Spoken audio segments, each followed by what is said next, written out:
Bagian 1, Awal Kehidupan dan Pendidikan. Cerita dimulai dengan latar belakang awal kehidupan Jenderal Sudirman, lahir pada 24 Januari 1916 di Purbalingga, Jawa Tengah. Dia tumbuh dalam suasana perjuangan melawan penjajah Belanda. Alur cerita menjelaskan bagaimana kondisi sosial dan politik pada saat itu mempengaruhi pemuda-pemuda seperti Sudirman untuk terlibat dalam perjuangan kemerdekaan.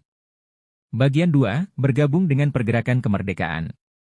Setelah menyelesaikan pendidikan menengahnya, Sudirman bergabung dengan pergerakan kemerdekaan Indonesia dan menjadi bagian dari gerakan pemuda. Dia belajar tentang taktik perang gerilya dan pemikiran politik yang kuat. Alur cerita menyoroti bagaimana dia bertemu dengan tokoh-tokoh kunci pergerakan kemerdekaan dan bagaimana pengalamannya di masa inilah yang membentuknya sebagai seorang pemimpin. Bagian 3, Peran Utama dalam Perang Kemerdekaan. Cerita berlanjut dengan Jenderal Sudirman yang menjadi salah satu pemimpin militer utama selama Perang Kemerdekaan Indonesia.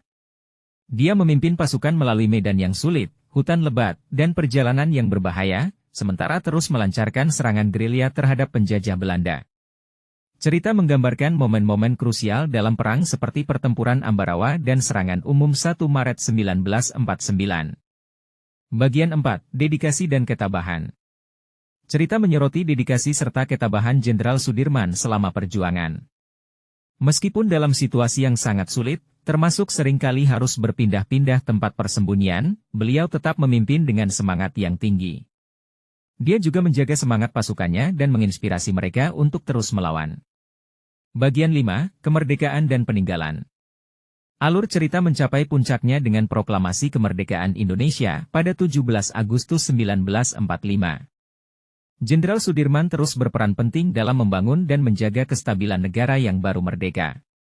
Cerita juga menggambarkan bagaimana setelah perang, Jenderal Sudirman tetap menjadi simbol perjuangan kemerdekaan Indonesia, meskipun beliau meninggal pada 30 Januari 1950.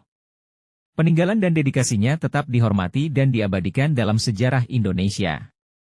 Demikianlah alur cerita tentang Jenderal Sudirman, seorang pahlawan yang berperan penting dalam perjuangan kemerdekaan Indonesia dan meninggalkan warisan penting bagi bangsa ini.